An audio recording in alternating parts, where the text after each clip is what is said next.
大家都以为最聪明的脑袋一定会想出最复杂的办法来保护自己，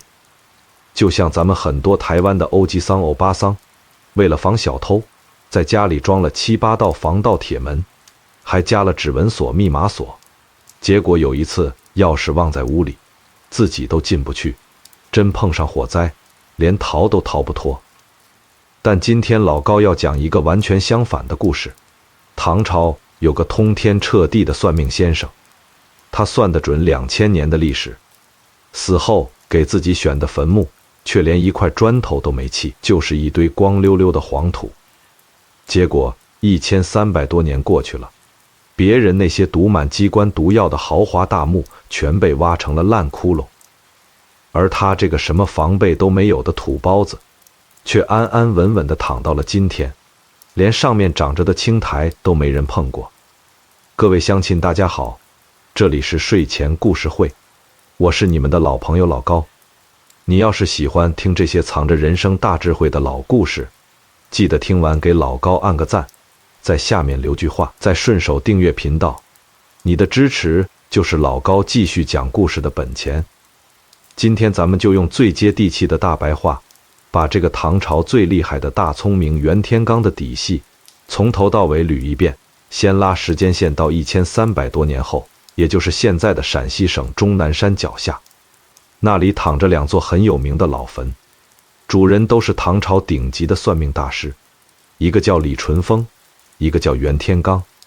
这2个人活着的时候是好朋友，一个衙门里给皇帝干活，死了也埋在同一片山坡上，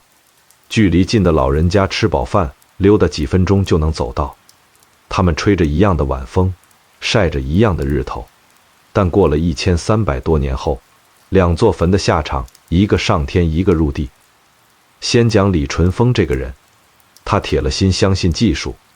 就像现在那些沉迷电子设备的年轻人，觉得只要脑子够用，工具够硬，就能把坏人全挡在外面。他给自己造墓的时候用了数不清的防盗机关，他以为只要机关做得绝，盗墓贼就破不了。他在墓墙外铺了厚厚一层流沙，全是精心淘洗过的细沙，贼一挖开墙壁，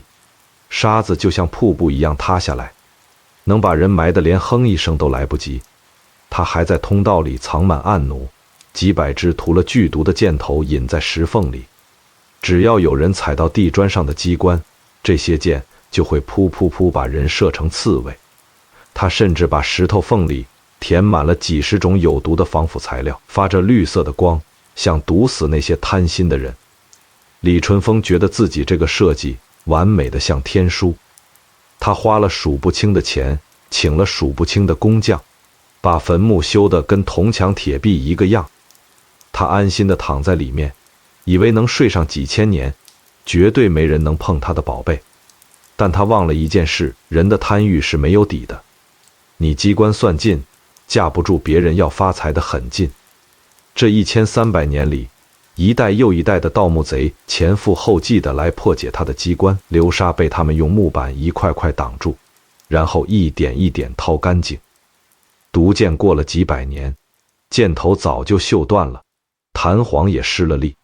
根本射不出来。那些毒药配方的防腐剂，经年累月也变成了普通灰尘。最后李淳风的墓被挖得七零八落，棺材板都被人掀了，里头的金银珠宝早抢光了。他自以为聪明的机关，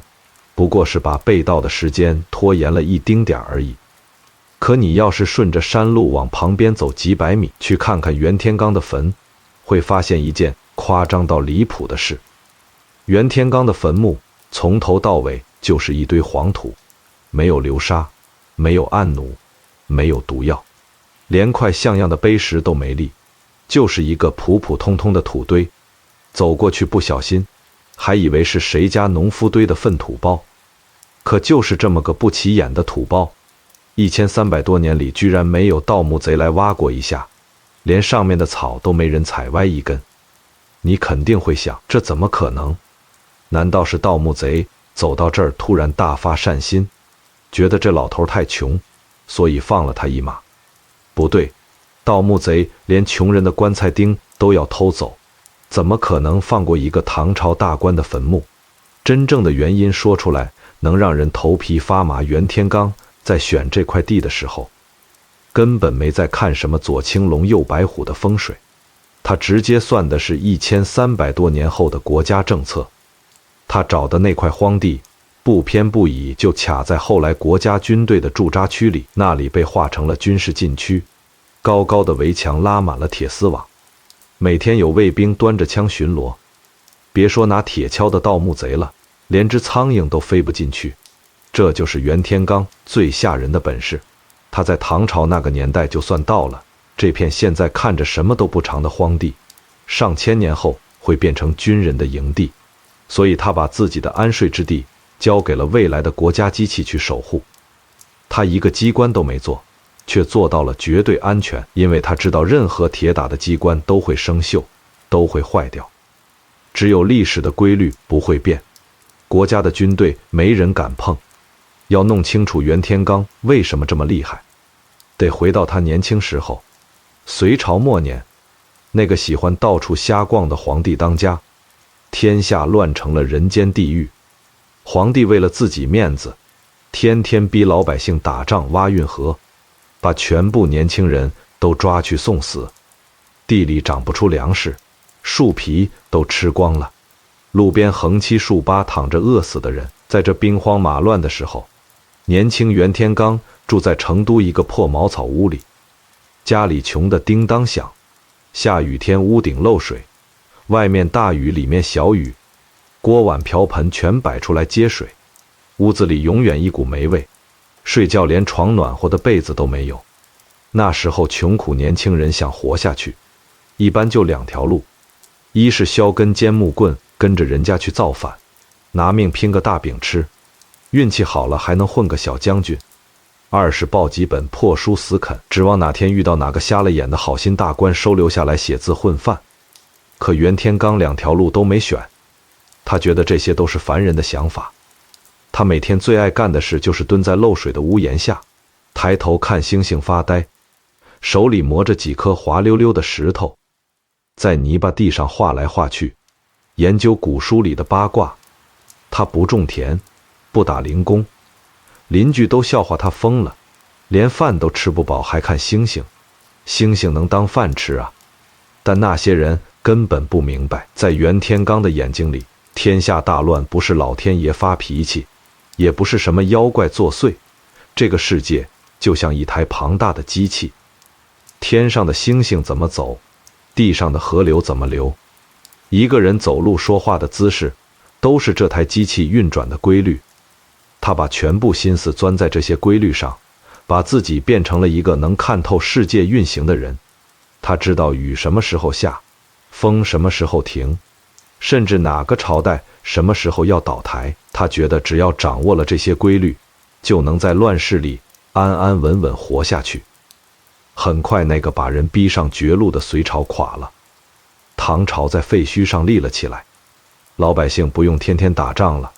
能交上粮食就勉强过上安稳日子。但那些地方当官的却吓得睡不着觉，改朝换代最要人命。昨天你的老板还是威风凛凛的大将军，今天就被当反贼砍了头。今天的同事明天就成了你顶头上司，随时找借口收拾你。那个年代没电话没电视，消息传得慢，京城出了什么事，四川要好几个月才听说。那些地方官每天晚上躺在床上翻来覆去，不知道明天自己的乌纱帽还在不在，不知道全家会不会突然被抓去坐牢。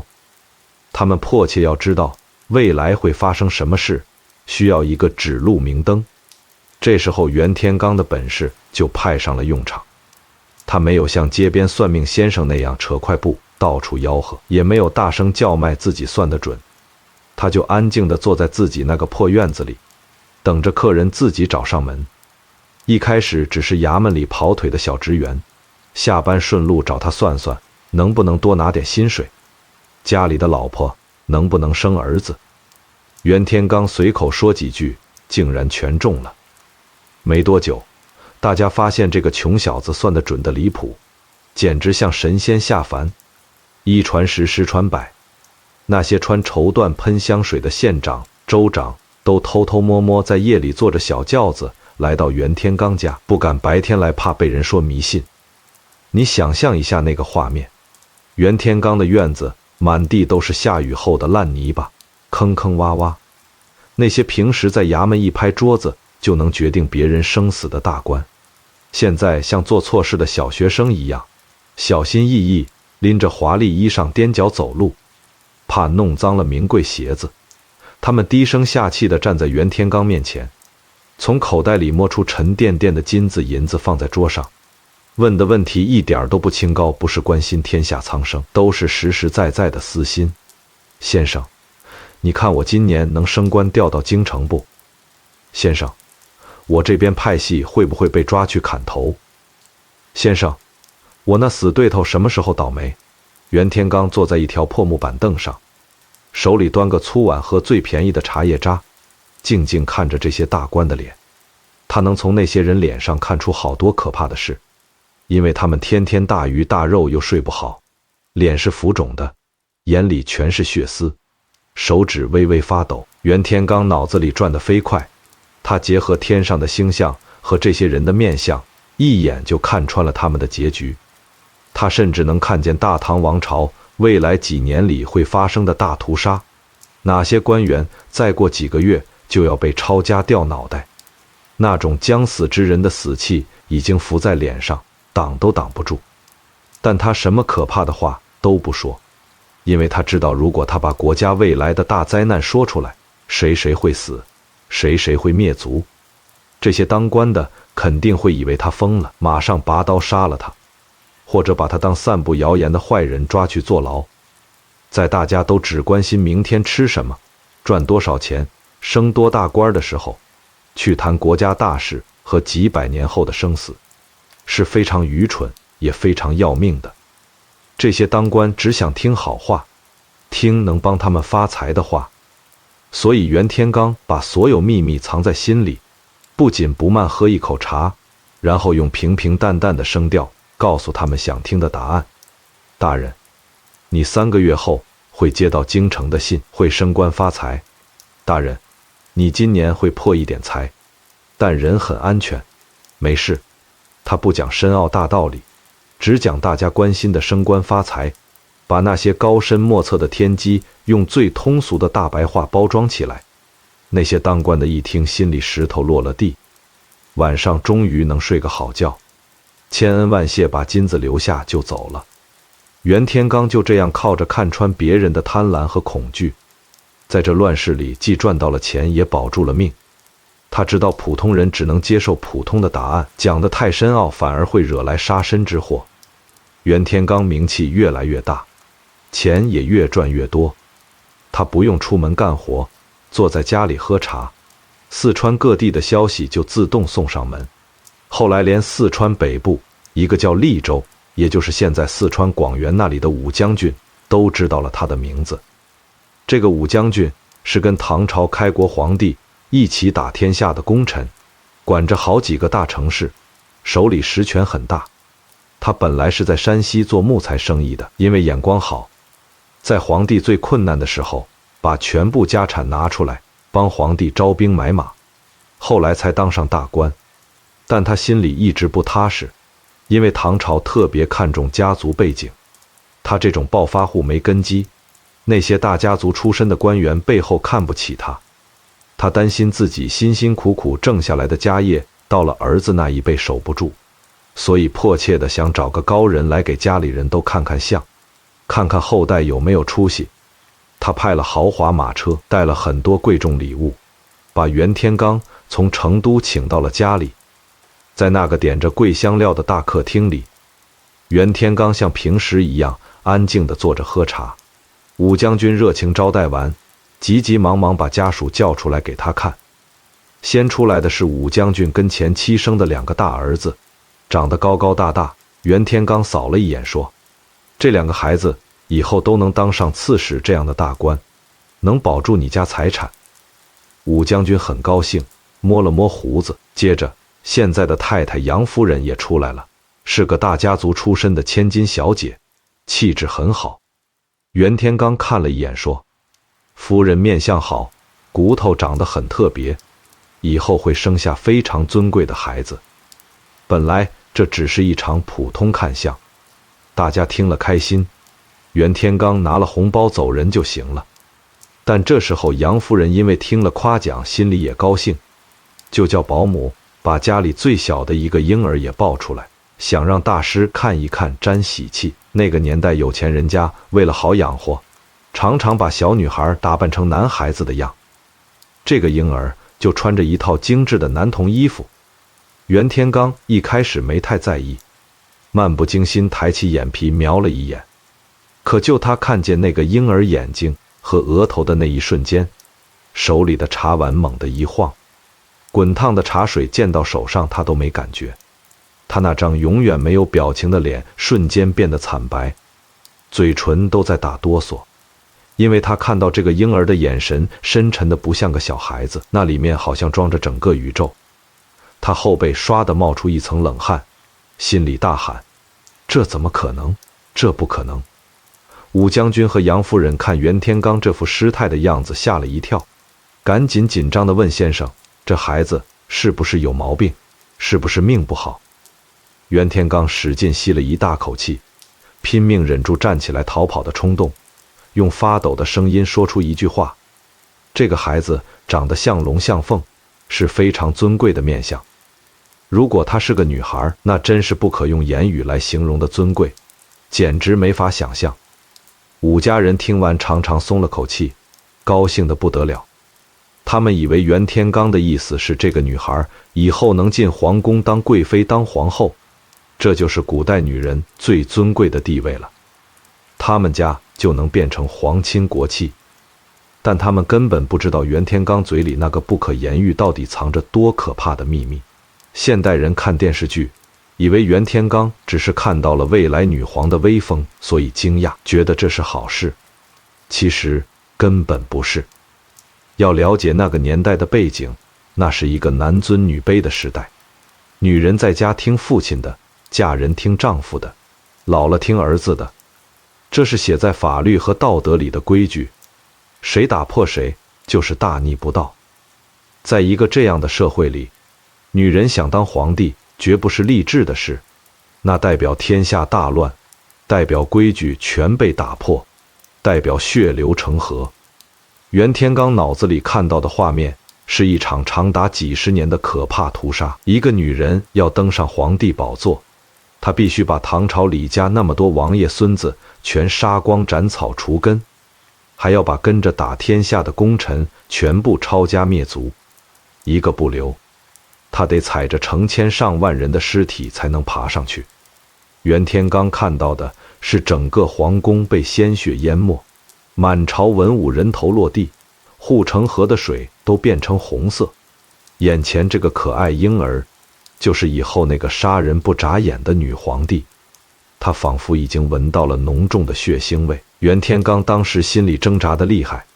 他面临人生最大一个选择。他现在知道了这个大秘密，可以马上租匹快马，连夜跑到长安城，跪在皇帝脚下，指着四川方向大喊：皇上，武将军家有个女婴，以后会抢走你们李家的天下，快派人去杀了。如果他这么做，皇帝侦查清楚了，他肯定能得一大堆奖赏，金银财宝花不完，以后可能成为一人之下万人之上的大国师，所有官员都要巴结他。但他没有这么做，因为他太了解人性和政治的黑暗。如果他去告密，皇帝会相信一个算命先生的话去杀一个大功臣的女儿吗？根本不可能。皇帝一定觉得他在造谣生事，挑拨君臣感情。武将军要是哭着反咬一口说他是骗子，袁天罡立刻就会被拖出去砍头，连解释机会都没有。退一万步，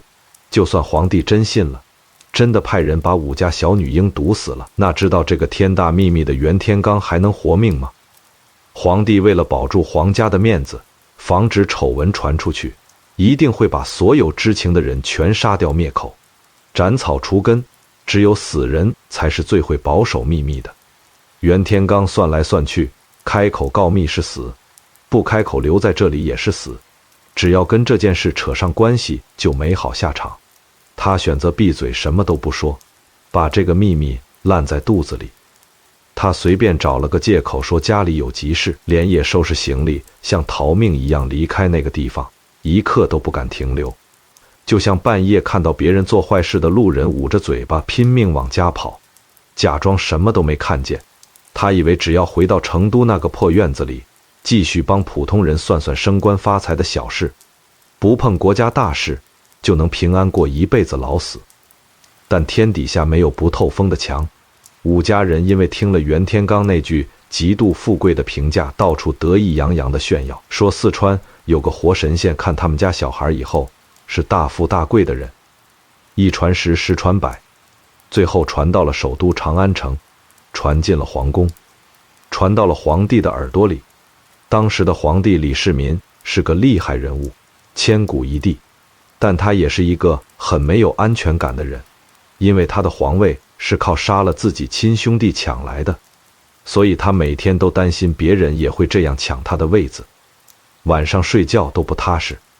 他非常想找一个厉害的算命先生来告诉他大唐江山可以永远传下去，好让他吃颗定心丸。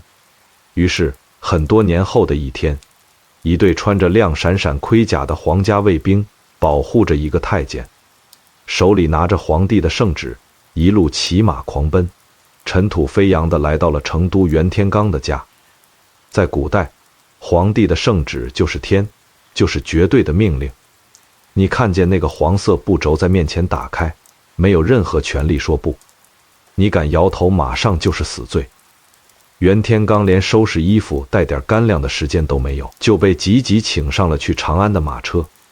这趟漫长的旅途对别人来说是升官发财的好机会，做梦都会笑醒，觉得祖坟冒了青烟。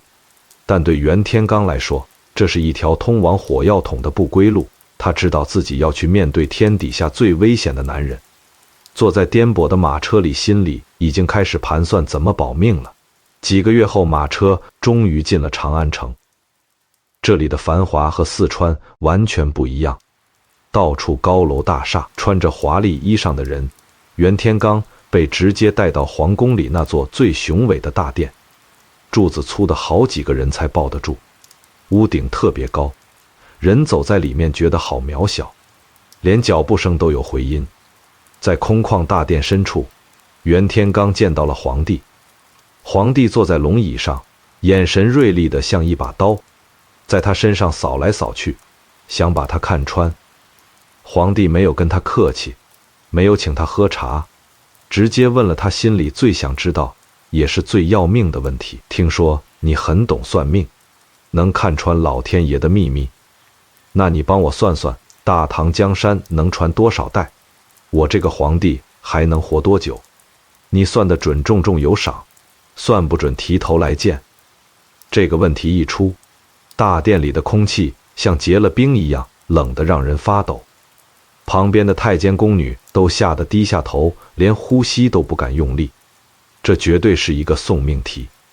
不管你怎么回答，都有可能惹皇帝生气。袁天罡跪在冰冷的地砖上，脑子转得像风车一样快。他当然知道唐朝中间会被一个姓武的女人抢走，大唐江山会有一段时间改名换姓。他甚至算得皇帝哪一年因为吃仙丹被毒死，连皇帝死时什么表情都知道。但他能说实话吗？绝对不能。如果他抬起头，老实地说，皇上，你的江山传不到第3代，就会被一个女人抢走，你的孙子都会被他残忍杀光，那根本不用等以后，今天晚上袁天罡就会被剁成肉酱丢去喂狗，然后全天下姓武的人都会被抓起来杀掉，连刚出生的婴儿都不放过。在绝对权力面前，真相是最危险的东西，知道的越多，死得越快。在生死关头，袁天罡表现出最高的生存智慧，他开始装傻。他没有发抖，也没有故意装神秘神仙样，而是趴在地上，用非常恭敬但很平淡的声音说：皇上，我看天上的星星非常明亮，周围的星星都围着转，这就是太平盛世的景象。古书上说，老天爷只保佑有道德的人。大唐的国运跟皇上您的道德是绑在一起的，只要皇上您少收点老百姓的税，让老百姓吃饱饭，多听听大臣的建议，大唐的江山一定会像流水一样源远流长，永远传下去。至于皇上您的寿命，只要您身体不舒服时，不要乱发脾气，好好休息，不要随便相信那些道士给的偏方仙丹，自然可以长命百岁，安享晚年。这一大串话听起来很有学问，引用了古书上的话，句句在理，可其实全是废话，没具体说能传几代，也没说能活几岁，是100代还是1000代，是80岁还是100岁。皇帝这么聪明，打败了那么多敌人，当然听得出袁天罡在打太极拳，跟他绕圈子。皇帝不太高兴，觉得这个算命先生在敷衍他，就指着旁边的几个大臣，让袁天罡算算这些人的前途，看看他是不是浪得虚名。这一次袁天罡没有再打太极了，他必须证明自己的能力。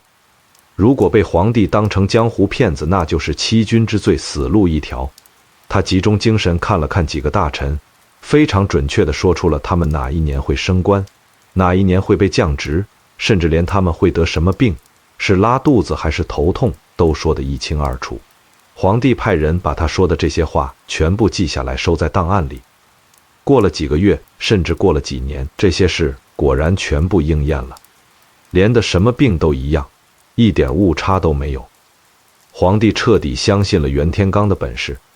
觉得他真是活神仙，赏赐了很多金银财宝，绫罗绸缎，还让他留在京城做官，专门给皇帝提建议。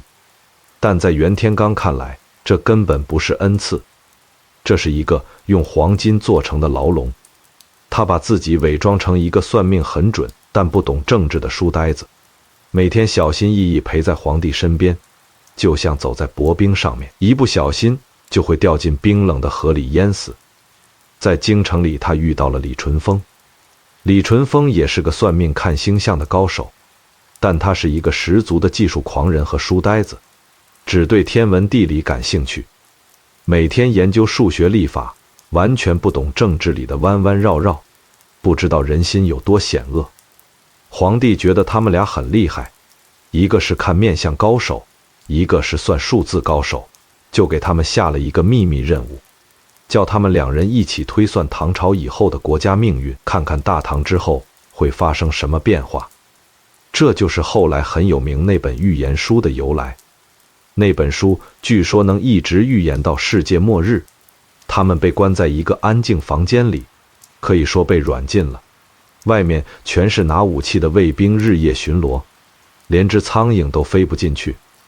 房间里点着很多粗大蜡烛，把晚上照得像白天一样亮，吃的喝都有人送来，就是不准出去。李淳风彻底陷入科学研究的疯狂，他忘记了危险，拿着笔在纸上不停地画图写字，嘴里还一直念算术公式。他把唐朝以后的历史一直到5代十国，宋朝、元朝、明朝、清朝，甚至更久以后的事全部推算出来，画成了一幅幅图画。李淳风眼睛里闪着兴奋的光，觉得解开历史密码的感觉太棒了。他算得根本停不下来，饭都顾不上吃。可站在他背后的袁天罡却吓出了一身冷汗。在李淳风看来，这是一份伟大的学术报告，可以流芳百世的旷世奇作。只要写出来他们俩名字，就会被永远记住。但在袁天罡看来，这是一份会让他们诛九族的死亡名单，是一张催命符。袁天罡太懂皇帝的心思了，太懂当权者有多害怕失去权力。如果明天早上他们把这份写满未来所有朝代名字，写满所有皇帝怎么死，谁会来抢夺江山的报告交给皇帝，皇帝不仅不会感谢他们，还会因为极度恐惧立刻陷入疯狂。皇帝一定会为了改变未来，把报告上写着的那些人、那些姓氏全部找出来杀掉，宁可错杀1000，不可放过一个，而且为了保密，不让这些预言流传到民间引起动乱，皇帝肯定会把写这份报告的袁天罡和李淳风也杀掉灭口，再把报告锁在最机密的保险箱里，因为只有死人才是最安全的，才不会到处乱说话。眼看李淳风还要继续往下画，马上就要画到最后一张图了，马上就要把全部天机都泄露光了。袁天罡突然从黑暗中伸出手，非常用力地在李淳风背上推了一把。李淳风完全没有防备，吓了一大跳，手一抖，笔在纸上划出一道长长的墨水痕迹，把好一幅图给毁了。李淳风有点生气地回头看袁天罡，想问干什么。袁天罡用非常冰冷又充满警告的声音说：天机不可泄露，兄弟别算了，回去睡觉吧，再算下去我们都要没命了。李淳风看着袁天罡那充满恐惧的眼神，脑子像被一盆冷水浇过一样，突然清醒了。他虽然不懂政治，但也不笨，终于知道他们做的事有多危险。这根本不是在做学问，这是在摸老虎的屁股，随时会掉脑袋。要不是袁天罡这用力一推，他们两人早就没命了。那本预测历史的书就这么停住了，没有算到最后。也正是因为没算完，留下了一点神秘，才保住了他们俩的命。皇帝拿到书后，虽然心里不太舒服，但也找不到杀他们的理由。经历了那个可怕的夜晚，袁天罡在京城的名气更大了，因为他总能巧妙回答皇帝问题，从不说错话，让皇帝挑不出毛病。所有王公贵族都以请到他喝茶为荣，谁家有婚丧喜庆，都想请他去看看风水。在普通人眼里，这简直是祖坟冒青烟的好日子。要钱有钱，要名有名，天天吃香喝辣，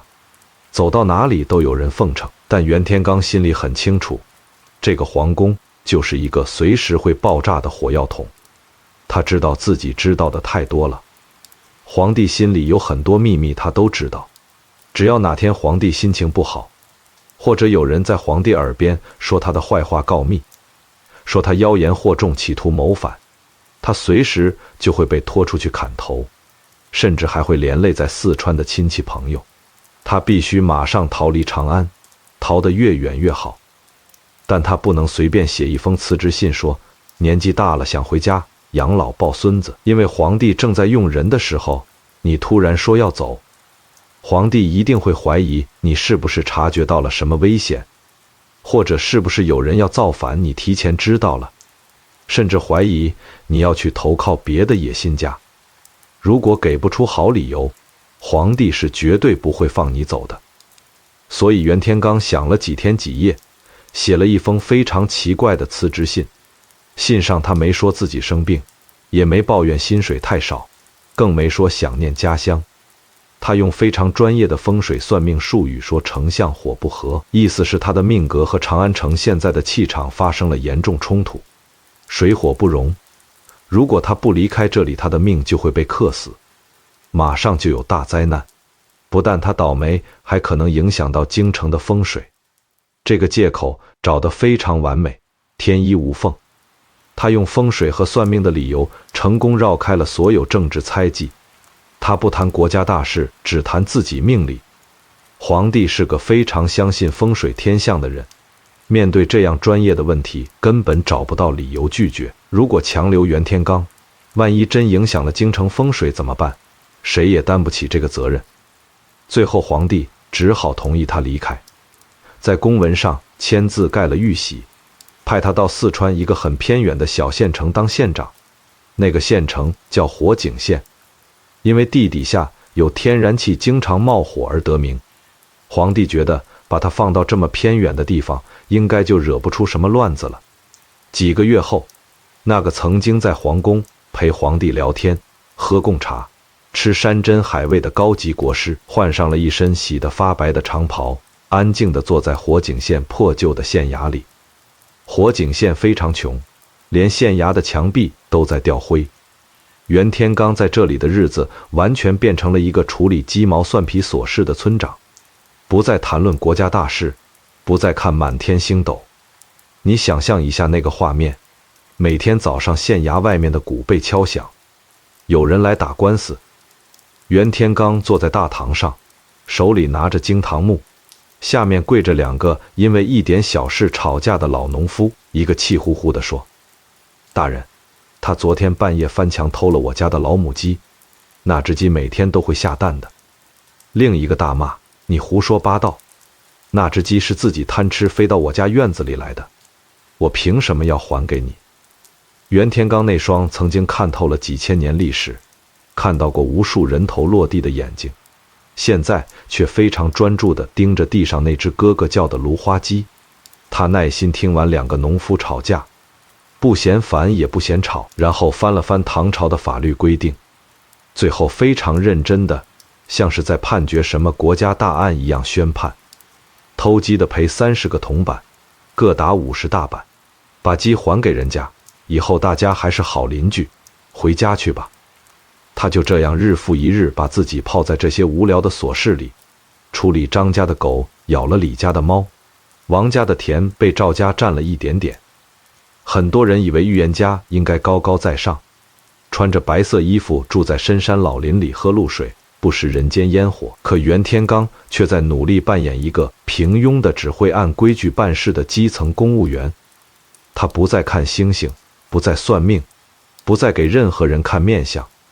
每天只关心县里收了多少稻谷，牢房里的犯人有没有饭吃，哪条水沟堵住了需要去清。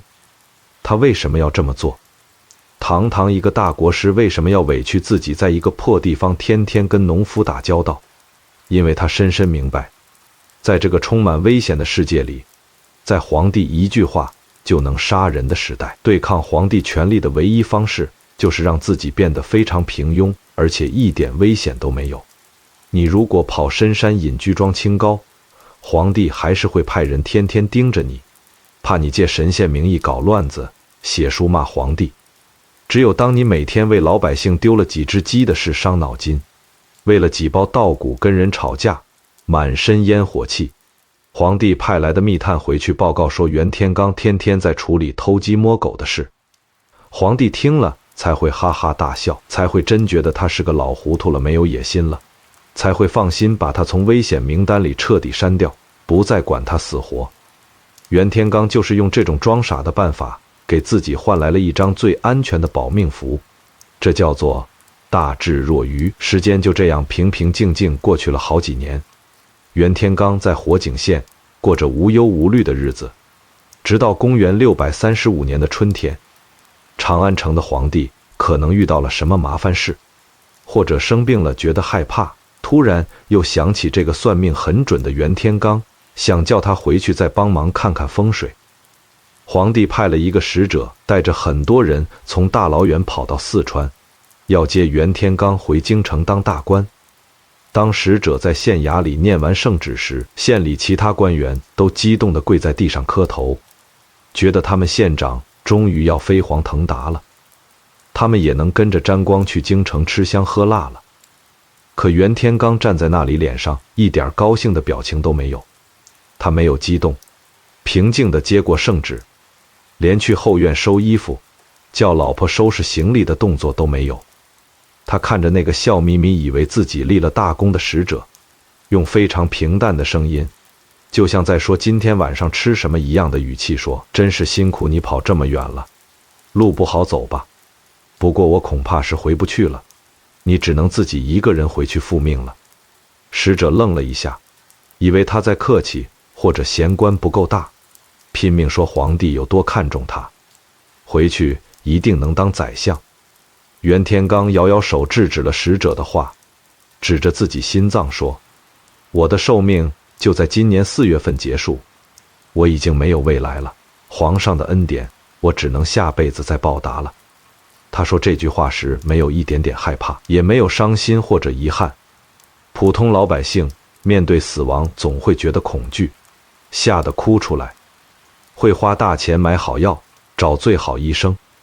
或者去庙里求神保佑，多活几天，在病床上挣扎痛苦。但在袁天罡眼里，人的寿命早就被老天爷定好了，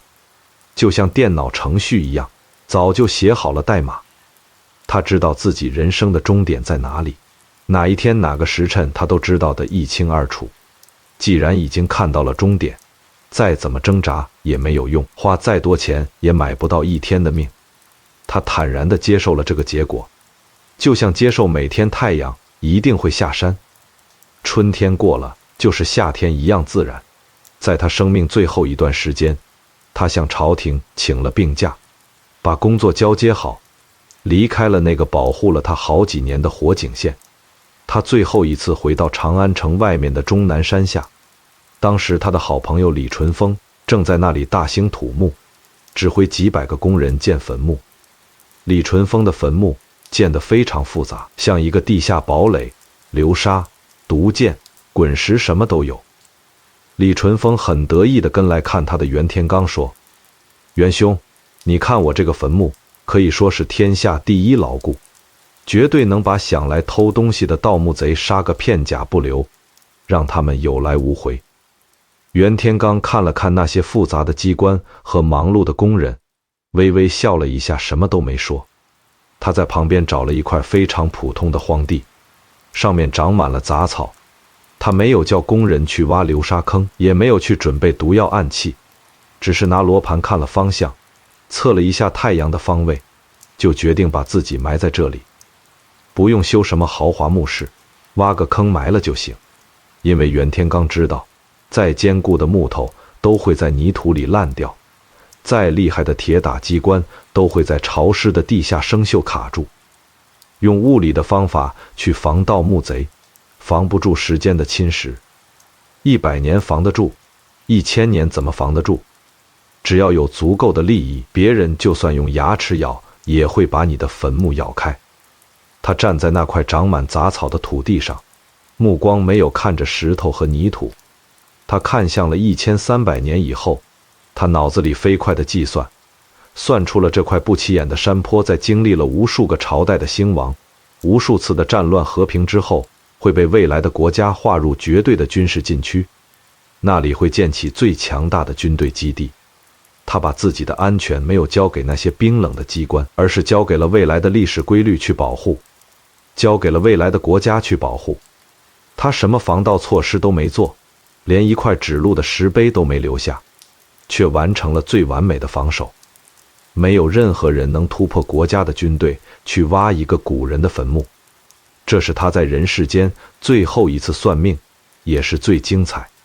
最让人佩服的一次算命。4月份的时候，袁天罡平静地闭上了眼睛，安详地离开了这个世界。他死后，唐朝的历史真的就像他看到的那样，一分一毫不差地发展。那个想要长生不老的皇帝李世民，因为乱吃道士炼的仙丹中毒死掉了。当年在利州被他看过镶穿着男童衣服的武家小女婴，长大后真的踩着无数人的尸体，踩着无数李家子孙的鲜血，当上了中国历史上唯一的女皇帝。长安城里为了争夺权力，血流成河，杀得天昏地暗。可袁天罡的尸骨却安静地躺在那个没有机关、长满野草的坟墓里，安安稳稳地躲过了所有战乱、盗贼和政治清洗。他在地下仿佛还在嘲笑着那些为了权力争个你死我活的凡人。讲完这个故事，老常想跟大家聊点心里话。咱们很多台湾的欧吉桑、欧巴桑活到这个岁数了，大半辈子都过去了，还是喜欢操心，每天一睁开眼睛就看电视上的政论节目，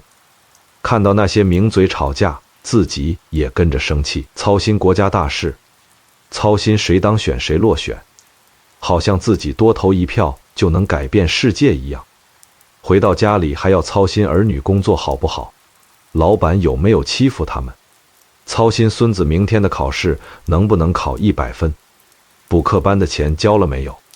连去菜市场买菜都要操心明天天气好不好，会不会下雨，菜价会不会涨个5块10块。咱们总是想掌控一切，想帮孩子们把路铺得平平坦坦，恨不得把他们一辈子的事都安排好，只要事情没有按我们的想法走，小孩子不听话，我们就会焦虑的睡不着觉，在床上翻来覆去，搞得自己血压升高，心脏不舒服，还要去医院拿药吃。但大家看看袁天罡的故事，他是一个能看透2000年历史，智商高到极点的聪明人。他知道未来会发生多大的灾难，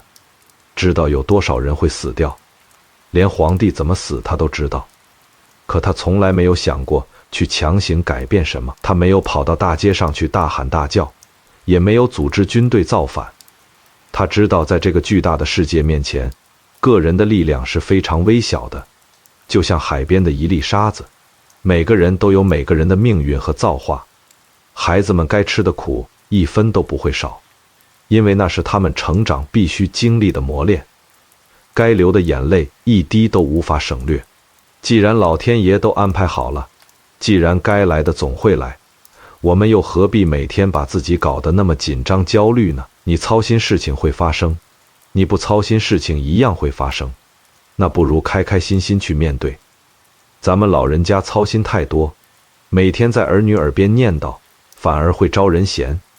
让年轻人觉得咱们很啰嗦，还会把自个儿的身体搞坏。不如学学这位看透一切大智若愚的老县长袁天罡，放下对明天的担忧，